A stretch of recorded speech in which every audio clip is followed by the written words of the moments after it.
আসসালামু আলাইকুম। আমি professor Samidur Rahman, AMZ Hyperspeedia center থেকে আপনাদের সামনে হাজির হয়েছি। আজকে আসলে একটি গুরুত্বপূর্ণ বিষয় নিয়ে আপনাদের সাথে কথা বলব।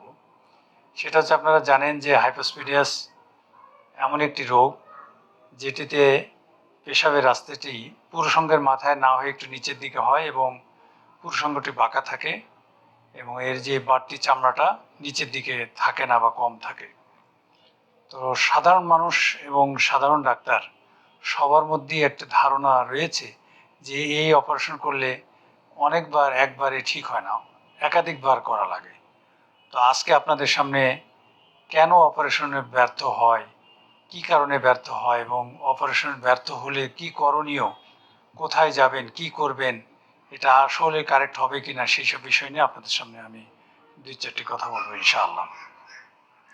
তো হাইপোস্পিডাস সার্জারি করার পরে আমরা আশা করি যে একটা সোজা পেনিস, যার পেশাবের রাস্তাটি থাকবে যৌনাঙ্গের ঠিক মাথায়, এবং একটা ভালো ইউরিনারি ফ্লো মানে প্রস্রাবের বেগ বা গতি, সুন্দর একটা গতি হবে এবং অ্যাডাল্ট লাইফে তার সেক্সুয়াল লাইফ লিড করতে কোনো সমস্যা হবে না। এটাকে আমরা এই অপারেশনের সার্থকতা বা সাকসেস মনে করি।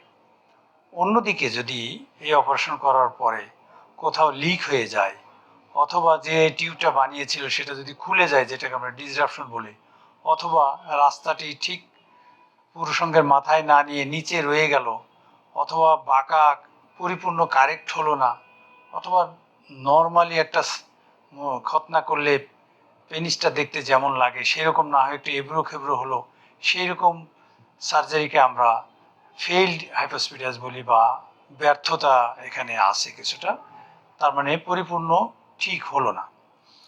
তা এখন একটা রুগী যখন আমাদের কাছে মা বাবা এসে বলেন যে স্যার, আমি তো আগে একটা অপারেশন করিয়েছি, এই অপারেশন কেন ঠিক হলো না, এবং তাদের মধ্যে একটা ধারণা কাজ করে যে নিশ্চয়ই সার্জনের কোনো ত্রুটি রয়েছে যার কারণে এই অপারেশনটা ব্যর্থ হয়েছে। আসলে অনেকগুলি ফ্যাক্টর এখানে কাজ করে। যেমন সব ধরনের হাইপোস্পিডিয়াসের রেজাল্ট কিন্তু একই রকম হয় না।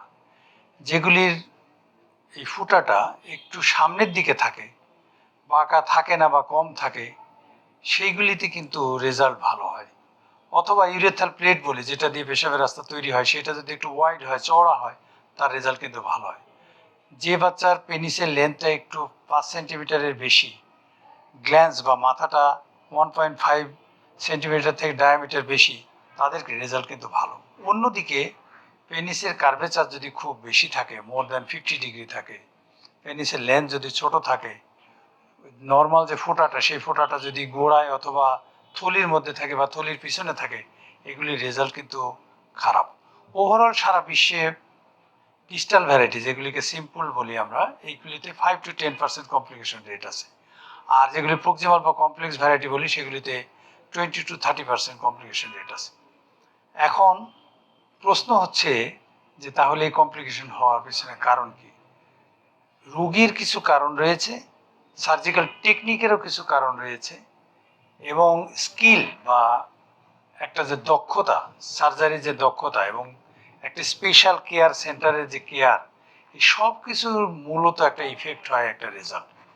তো সেই জন্য আপনারা যদি অন্য কোথাও অপারেশন করেন বা আমার এখানেও করেন এবং কমপ্লিকেশন হয়, তাহলে এটা নিয়ে মনক্ষুণ্ণ হবেন না।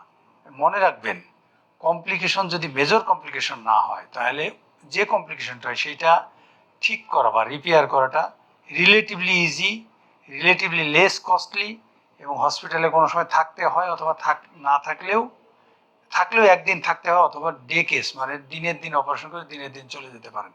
এবং সাধারণত মাইনর কমপ্লিকেশনে যে অপারেশন লাগে, সেটার রেজাল্ট অলমোস্ট 100% ক্ষেত্রে ভালো। সুতরাং এটা নিয়ে বেশি চিন্তিত হওয়ার দরকার নেই।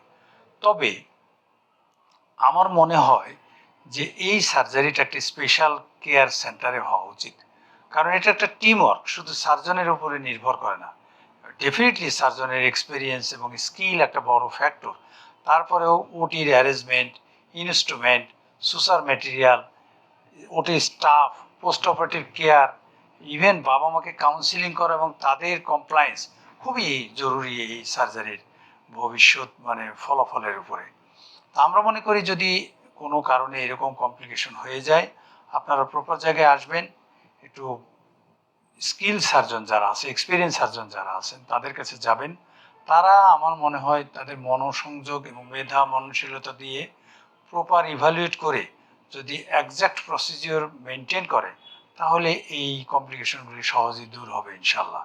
আপনাদেরকে একটা আশার কথা বলি, এমন রোগী আমাদের এই সেন্টারে আসে যেগুলি আগে 5 বার 6 বার অপারেশন হয়েছে, তাদেরকেও কিন্তু আমরা একটা ব্যবস্থাপনার মধ্যে নিয়ে যাচ্ছি এবং নর্মাল বা নিয়ার টু নর্মাল করে দিচ্ছি ইনশাল্লাহ। সুতরাং আপনারা ঘাবড়াবেন না, সব সার্জারি একরকম না। সার্জারিক্যাল প্রসিজিওর এবং টেকনিক আস্তে আস্তে ইমপ্রুভ করছে এবং এর রেজাল্টও কিন্তু উন্নতির দিকে। সেই হিসাবে আমরা তো আশা রাখতেই পারি যে এটা আর অত ভয়ের সার্জারি নয়, এটা একটি স্পেশাল সার্জারি নো ডাউট। তবে যদি স্পেশালিটি মেনটেন করে স্পেশাল জায়গায় স্কিল সার্জন দিয়ে করা যায়, রেজাল্ট ইনশাল্লাহ আমাদের আশানুরূপ হবে। সবাইকে ধন্যবাদ।